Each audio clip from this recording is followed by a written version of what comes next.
राधे राधे मेरे प्यारे दर्शकों, देवी और सज्जनों। आज के इस वीडियो में मैं डॉक्टर राजा मिश्रा आपको बताने जा रहा हूं मिथुन राशि वालों के लिए अक्टूबर का महीना आखिर कैसा रहेगा। इस महीने में 9 में से 5 ऐसे ग्रह हैं जो राशि परिवर्तन कर रहे हैं। 6 भी कहूं तो हर्ज नहीं है, क्योंकि चंद्रमा तो हर 2-2.25 दिन पे राशि परिवर्तन करता है, लेकिन मासिक राशिफल में चंद्रमा की गिनती नहीं की जाती है।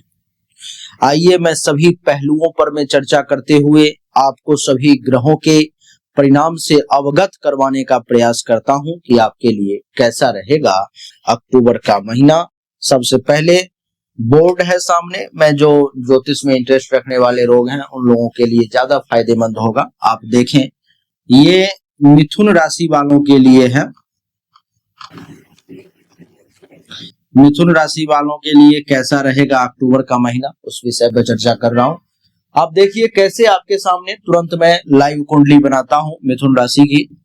सबसे पहले ऊपर में एक लाइन दे देनी है, फिर नीचे, फिर साइड से, चारों साइड से एक लाइन दे करके और रेक्टेंगल तैयार कर लेना है। चाहे तो आप स्क्वायर भी कर सकते हैं। फिर इन दोनों कॉर्नर को यहां से यहां मिला देना है, इस कॉर्नर को भी यहां से यहां मिला देना है। इसको फिर यहां से ऐसे लेना है, ऐसे करना है, फिर यहां से ऐसे और फिर ऐसे। आपने इस प्रकार की कुंडली बनी हुई कभी न कभी जरूर देखी होगी, अगर आप ज्योतिष में इंटरेस्ट रखते हैं तो। ये देखिए कुंडली तैयार हो गई है, लेकिन ये मिथुन राशि की कुंडली अभी नहीं बनी है। अभी ये कौन सी राशि की है? किसी भी राशि की नहीं है। मिथुन राशि की कुंडली बनाने के लिए सबसे पहले इस कुंडली का जो पहला भाव है यहाँ पर में हमें 3 लिखना पड़ेगा, तब जाकर के ये मिथुन राशि की कुंडली बनेगी। 3 जब लिख दिया इसमें तो ये मिथुन राशि की कुंडली हो गई। चंद्रमा जिस भाव में लोगों के लिए जिस राशि में बैठा होता है वो उस राशि के लोग होते हैं, तो ये अब मिथुन राशि की कुंडली हो गई। अब इसमें बाकी राशि को भी जगह दे देता हूं। यहाँ पे 4 दे दो, 5, 6, 7, 8, 9, 10, 11, 12, 1 और 2। सभी राशियों को जगह दे दिया हमने। अब एक एक करके चर्चा करने का प्रयास करूंगा मैं। सबसे पहले सूर्य ग्रहराज जो है, सभी ग्रहों के जो राजा हैं वो भगवान सूर्य हैं, तो सूर्य को जगह देता हूं। सूर्य 17 अक्टूबर तक जो है सो कन्या राशि में है, यानी कि कन्या राशि हो गया मिथुन, कर्क, सिंह, कन्या, चौथे भाव में यहाँ पर में आपको सूर्य देव 17 अक्टूबर तक है। और कुंडली के चौथे भाव में सूर्य का 17 अक्टूबर तक बैठना क्या क्या परिणाम देगा, आइए उसको समझते हैं। ये जो चौथा भाव है देवी और सज्जनों, ये सुख का भाव है, और इस भाव में सूर्य का बैठना यानी कि परिवार और माता के साथ आपके मतभेद हो सकते हैं। परिवार में किसी के साथ कहासुनी हो सकती है, माता जी के साथ किसी बात पर में आपकी और माता जी की ट्यूनिंग नहीं मिल सकती है, आपके विचार अलग हो सकते हैं, मैया का विचार अलग हो सकता है, जिसके कारण से मतभेद उत्पन्न हो सकते हैं। ये चौथा भाव वाहन और संपत्ति से संबंधित भी होता है, तो वाहन और संपत्ति से संबंधित कार्यों में सूर्य के यहाँ बैठने के कारण कुछ रुकावटों का आपको सामना करना पड़ सकता है, कुछ समस्याएं, कुछ परेशानी जो है सो सामने आ सकती है। देवी और सज्जनों, स्वास्थ्य पर हल्का असर भी ये सूर्य देव दे सकते हैं, जैसे कि ये जो चौथा भाव है ये सीने का है और पेट से जुड़ा हुआ भी है, तो सीने से संबंधित, हार्ट से संबंधित, कलेजे से संबंधित किसी प्रकार की इस एरिया, ये जो हमारा एरिया है ना, ये कुंडली का ये चौथा भाव है, ये छाती का एरिया है, इतने दूर से संबंधित किसी प्रकार की कुछ समस्याएं, हल्की परेशानी आपके सामने आ सकती है। आप जिस कार्य क्षेत्र में काम करते हो, जहां पर में आपका वर्किंग फील्ड है, उसमें कुछ मानसिक दबाव, मेंटली प्रेशर आपको दिया जा सकता है देवी और सज्जनों। लेकिन 17 अक्टूबर के बाद जब सूर्य देव तुला राशि में आ जाएंगे, यहां से यहां पर में पंचम भाव। ये 17 अक्टूबर के बाद सूर्यदेव तुला राशि में आ जाएंगे पंचम भाव में। इस जगह पर तुला राशि में सूर्य का आना यानी कि सूर्यदेव अब नीच के हो गए पंचम भाव में। पंचम भाव विद्या, संतान और बुद्धि इत्यादि का भाव होता है। तो अगर ये जन्म कुंडली में अगर सूर्य नीच के पंचम भाव में होते तब तो सारे परिणाम ही निगेटिव होते, लेकिन गोचर कुंडली का रिजल्ट अलग होता है। तो इस समय में आपको शिक्षा, प्रतियोगिता और संतान से संबंधित मामलों में अगर कुछ परेशानियां चल रही थी तो सूर्य का पंचम भाव में नीच के होने के बावजूद आपको सुधार देखने को मिलेगा। समस्याएं कम होती हुई आपको दिखाई देंगी 17 अक्टूबर के बाद। प्रेम संबंधों में, क्योंकि ये पंचम भाव आपके प्रेम का होता है, लव अफेयर का होता है, तो प्रेम संबंधों में भी प्रगाढ़ता बढ़ेगी। संबंध और बेहतर और अनुकूल होते हुए चले जाएंगे। पंचम भाव आपके बुद्धि का, आपके निर्णय का होता है, तो बुद्धि और निर्णय क्षमता में भी इस समय में सूर्यदेव निखार लाएंगे। बहुत बेहतर और बेहतरीन रिजल्ट देने का आपको प्रयास करेंगे। देवी और सज्जनों, धार्मिक और रचनात्मक कार्यों में भी आपकी रुचि जो है सूर्यदेव बढ़ाएंगे। आप धर्म का काम करेंगे और कुछ क्रिएटिविटी भी आपकी इस समय में जागृत होगी। सूर्य के बाद अब हम लोग मंगल की बात करेंगे। मंगल देवता 27 अक्टूबर से पहले तक यहाँ पर में है तुला राशि में। मंगल देवता पंचम भाव तुला राशि में।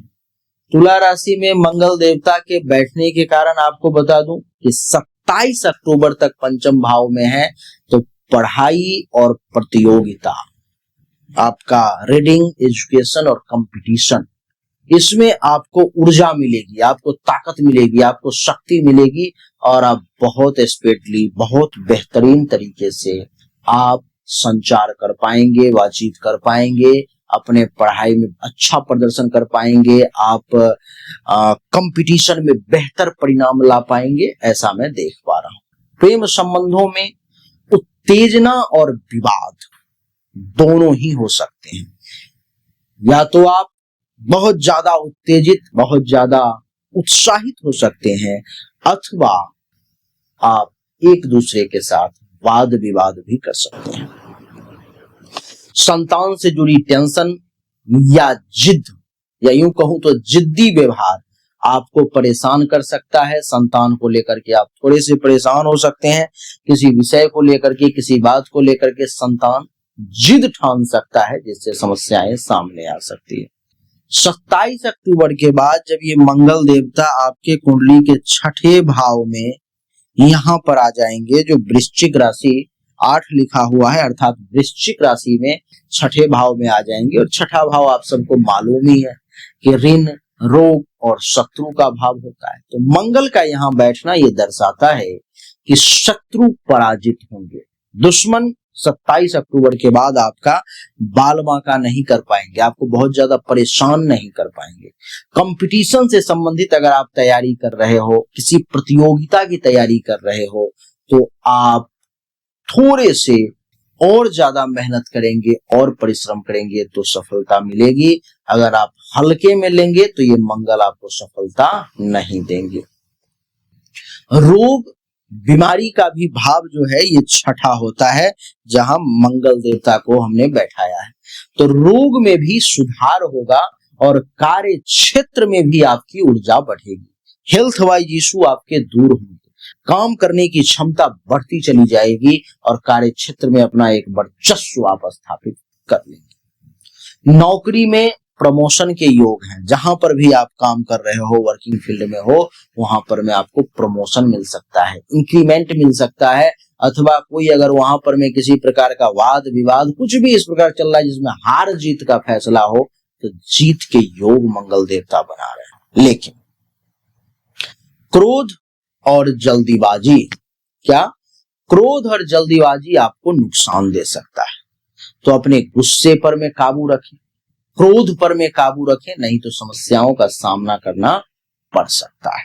देवी और सज्जनों, अब बात करूंगा मैं बुध देवता की। बुध देवता जो है सो 3 अक्टूबर से 24 अक्टूबर तक तुला राशि में रहेंगे और इस कुंडली में तुला राशि का भाव है ये 5वां। तो बुध देवता यहाँ 3 अक्टूबर से लेकर के 24 अक्टूबर तक पंचम भाव में रहेंगे, जिसके कारण से शिक्षा और लेखन कार्य में आपको विशेष सफलता मिलने के योग हैं। एक अलग लेवल पर में, एक ऊंचाई पर जाने का योग ये बुध बना रहा है। प्रेम, पत्राचार और संवाद में भी मिठास आएगा। मोबाइल पर में अगर आप व्हाट्सएप पे बातचीत करते हो, मैसेंजर पे बातचीत करते हो, या अगर आप लेटर लिख करके देते हो, किसी भी प्रकार का अगर पत्राचार है, आप लोगों के बीच में आदान प्रदान है संवाद का, तो उसमें और गहरी रस आएगी और ज्यादा मिठास आएगा। बुद्धि तेज रहेगी, बहुत बुद्धिमान व्यक्ति के तौर पर आप जाने जाएंगे।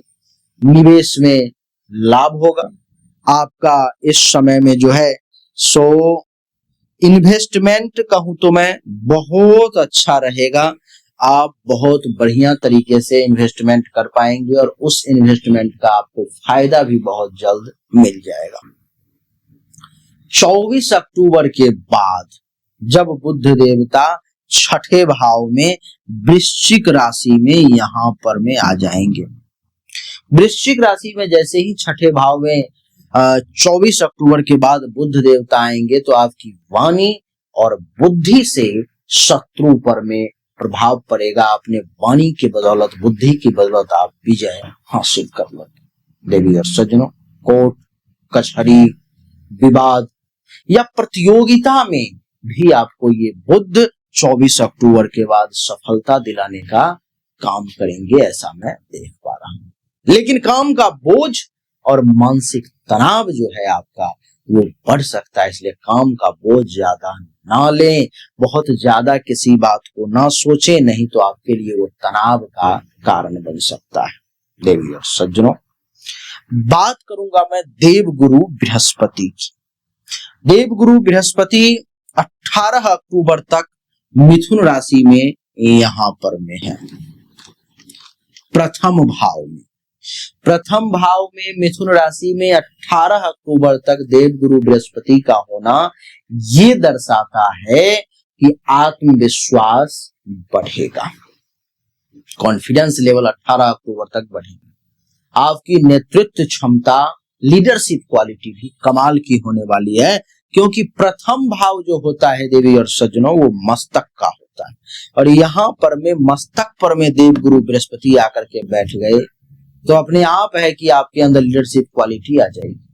समाज में ये आपको मान सम्मान भी दिलवाएंगे, आपको पद प्रतिष्ठा की भी प्राप्ति का योग बने। निर्णय क्षमता जो आपकी है, डिसीजन मेकिंग पावर जो है वो भी इस समय में कमाल की हो जाएगी। लेकिन गुरु है तो गुरु आपके आलस्य को भी बढ़ाएंगे, आपके अंदर आलस्य का विस्तार होगा, उसको बचाने का प्रयास करें, उससे बचने का प्रयास करें तो ज्यादा अच्छा रहेगा। 18 अक्टूबर के बाद ये देवगुरु बृहस्पति अपनी उच्च राशि कर्क में आ जाएंगे।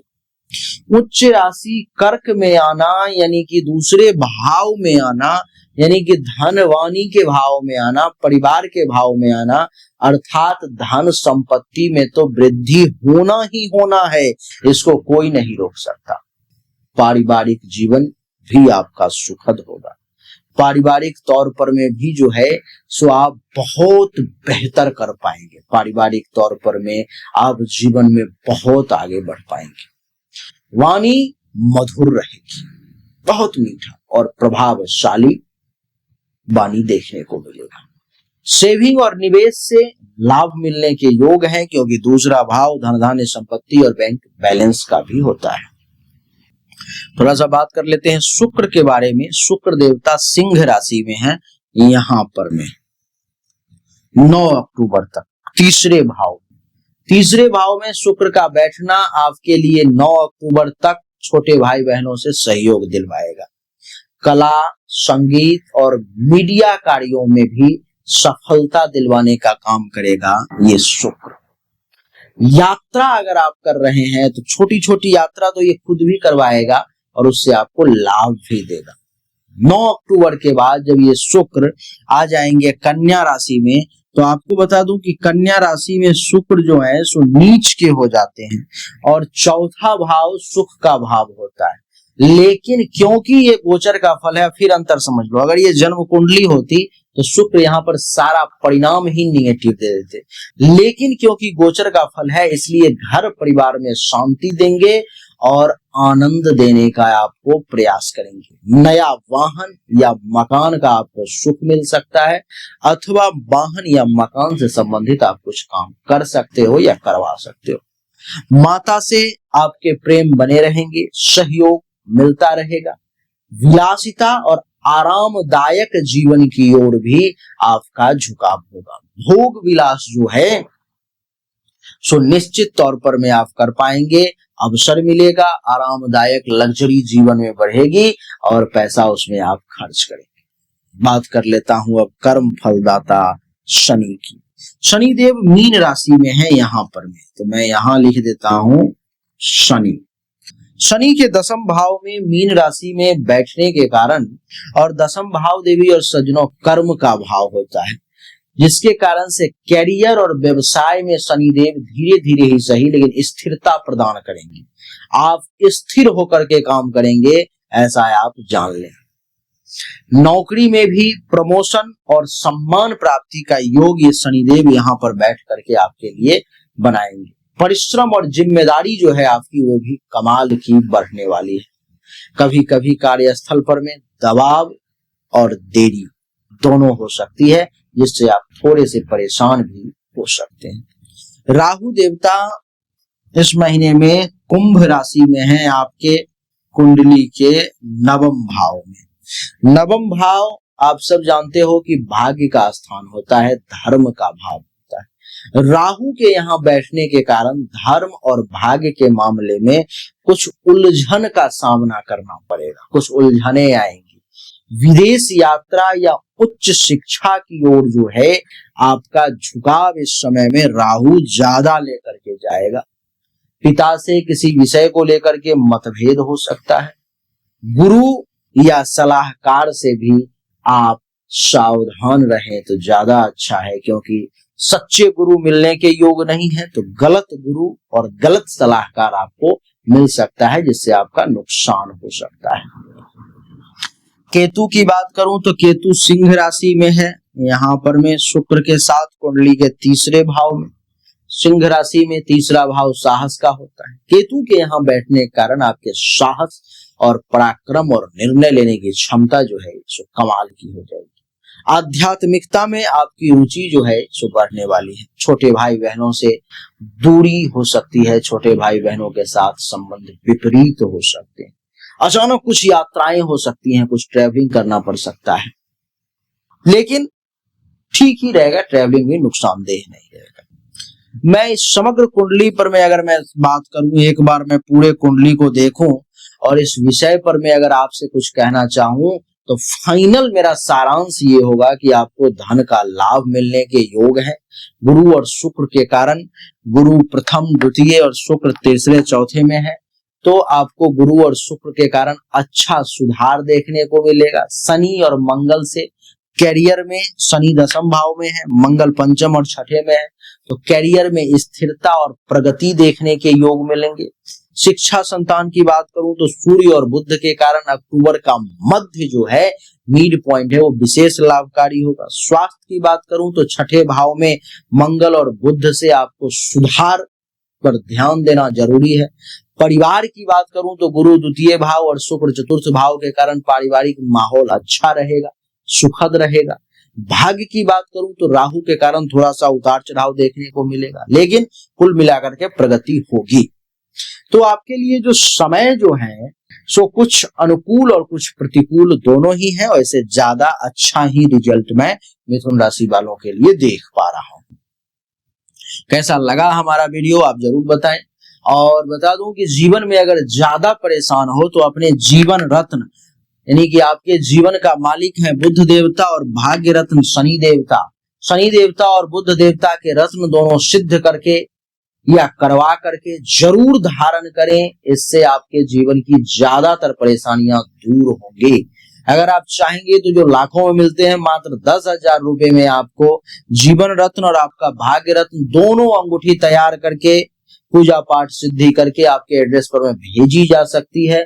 आप चाहेंगे तो सामने दिए गए नंबर पर मैसेज कर लेंगे, पेमेंट कर लेंगे, आपको मिल जाएगा। नहीं तो आप कहीं से भी ले सकते हो। हमने अभी तक आपको जो भी जानकारी दी ये 100% सत्य नहीं है। फिर से सुने, 100% सत्य नहीं है। आपने बिल्कुल सही सुना है। ऐसा मैं क्यों कह रहा हूं? क्योंकि अभी तक जो हमने आपको बताया ये एक सामान्य राशिफल है, विशेष नहीं है। विशेष जानकारी, 100% एक्यूरेट जानकारी तो आपको तभी मिल सकती है जब पर्सनली आपके जन्म कुंडली की जांच की जाए, पर्सनली आपके हाथ की रेखा को देखा जाए, तभी तो सिर्फ आपके बारे में सही जानकारी आपको प्राप्त होगी। और जब वो जानकारी प्राप्त होगी तो वो 100% एक्यूरेट होगी। आपको जानना चाहिए, अगर आपको परिश्रम ज्यादा करना पड़ रहा है लेकिन परिणाम नहीं मिल पा रहे हैं, आपको भाग्य का साथ नहीं मिल पा रहा है, जिस पोजीशन पर आपको होना चाहिए उस पोजीशन पर आपसे पहले कोई और पहुंच जा रहा है, इसका अर्थ है कि भाग्य का साथ नहीं मिल रहा है, भाग्य के देवता की स्थिति कुंडली में गलत है, उसको ठीक करने की जरूरत है। दूसरा, अगर आप बहुत परिश्रम कर रहे हो, आमदनी के कई सोर्स को तलाशने की कोशिश कर रहे हो, लेकिन आमदनी बहुत ज्यादा कर नहीं पा रहे हो जितनी इच्छा है, जितनी कोशिश है, तो चेक करने की जरूरत है कि आमदनी के जो देवता हैं उनकी क्या स्थिति है कुंडली में, आखिर आमदनी क्यों नहीं बढ़ पा रही। अगर आप पैसा तो कमा रहे हो लेकिन बचत नहीं कर पा रहे हो, लाख प्रयास करते हो लेकिन फिर भी कितना भी पैसा कमा लूं, कितनी भी कोशिश कर लूं, बचत नहीं हो पा रहा है, तो आपको चेक करने की जरूरत है कि जन्म कुंडली में जो धन धान्य संपत्ति के बचत की देवता है, जो बैंक बैलेंस के देवता है, उनकी क्या स्थिति है, क्यों ऐसा हो पा रहा है। लेकिन इन सब को चेक करने के लिए पर्सनल आपकी जन्म कुंडली की जांच करनी पड़ेगी, तभी जाकर के वो पता लग पाएगा। देवियों सज्जनों, चाहे कोई बीमारी है जो आपको बहुत परेशान कर रहा है, बहुत परेशान कर रहा है, आप ठीक नहीं हो पा रहे हो, चाहे आपका विवाह नहीं हो रहा, वैवाहिक जीवन में अथवा परेशानी आ रही है, मामला तलाक तक पहुंच गया है या विवाह हो ही नहीं पा रहा है, जिस काम को करने की कोशिश कर रहे हो हर काम में रुकावट आ रहा है, जमीन मकान गाड़ी चाह रहे हो लेकिन हो नहीं पा रहा है, तो इन सभी शंकाओं का समाधान जन्म कुंडली देखने के बाद ही मैं आपको दे सकता हूं। उसके लिए सामने दिए गए नंबर पर में अपनी जन्म तारीख, जन्म समय, जन्म स्थान, दोनों हाथ के हथेली का फोटो अवश्य भेजे। जो शुल्क है जमा करें, इंतजार करें, आपको जानकारी अवश्य मिलेगी। अच्छा लगा तो वीडियो को लाइक करें, शेयर करें, चैनल को सब्सक्राइब करके इसके बेल आइकन के बटन को दबा दें। राधे राधे, राम राम।